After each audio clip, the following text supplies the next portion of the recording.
কুমিল্লার বন্যা পরিস্থিতি আরও ভয়াবহ অবনতির দিকে যাচ্ছে। গোমতী নদীতে পানি বাড়তে থাকায় বাঁধের অন্তত ২৯টি স্থানে ফাটল দেখা দিয়েছে। এতে অন্তত ২৭০টি গ্রাম প্লাবিত হয়েছে। ভাঙন কবলিত গ্রামের অন্তত ৩০,০০০ পরিবার আশ্রয় নিয়েছে বিভিন্ন আশ্রয় কেন্দ্রে। দুর্গত এলাকার সকল শিক্ষা প্রতিষ্ঠানকে আশ্রয় কেন্দ্র হিসেবে ঘোষণা করা হলেও এখন সেগুলো নিরাপদ নয়।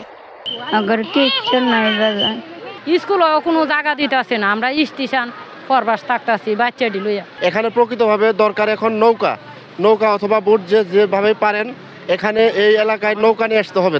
নোয়াখালীতে মোট ৮২৬টি কেন্দ্রে আশ্রয় নিয়েছে প্রায় ১.৫ লাখ বানভাসী। ব্যক্তি উদ্যোগ ছাড়াও সরকারি ও বেসরকারি বিভিন্ন সংগঠন বানভাসী মানুষের মাঝে খাবার ও পানি বিতরণ করছে।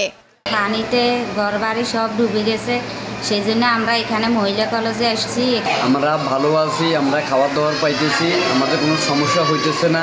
ব্রাহ্মণবাড়িয়ার গত ৪৮ ঘন্টায় আখাউড়ার হাওড়া নদীর পানি ৩৫ সেন্টিমিটার থেকে কমে বিপদসীমার ৫৭ সেন্টিমিটার নিচ দিয়ে প্রবাহিত হচ্ছে। তবে বন্যার পানিতে বিভিন্ন স্থানে সড়ক ও বাঁধ ভেঙে যোগাযোগ বিচ্ছিন্ন রয়েছে।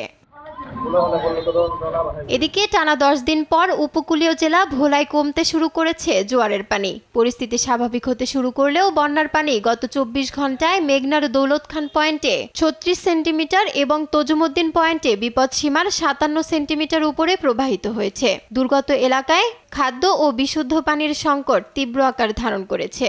ঘরের ভিতরে পানি উঠতে গেলে ঘরে কোনো রান্না বান্না করা যায় না। আমরা এই আজকে কতদিন জ্বরে পানিতে ডুবে রয়েছি, কোনো আমাদের কোনো এলাকা নাই না, সরকারে কোনো আমাদের কোনো কিছু সাহায্য করে না। মৌলভীবাজারের ৭টি উপজেলার ১টি পৌরসভা ও ৪৮টি ইউনিয়নে ৩ লক্ষাধিক মানুষ পানিবন্দী রয়েছে। জেলার ৮৪টি আশ্রয় কেন্দ্রে আশ্রয় নিয়েছেন প্রায় ১০,০০০ মানুষ।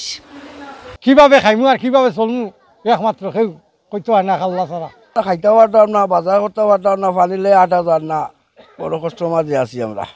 গত ২ দিন বৃষ্টিপাত না হওয়ায় রাঙ্গামাটির বাঘাইছড়ি উপজেলার বন্যা পরিস্থিতি উন্নতি হয়েছে। তবে প্লাবিত হওয়া কিছু গ্রামে এখনো বন্যার পানি রয়ে গেছে।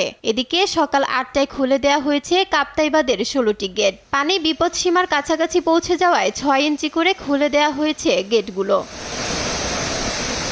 ফারজানা ইসলাম, নিউজ ডেস্ক, দেশ টিভি।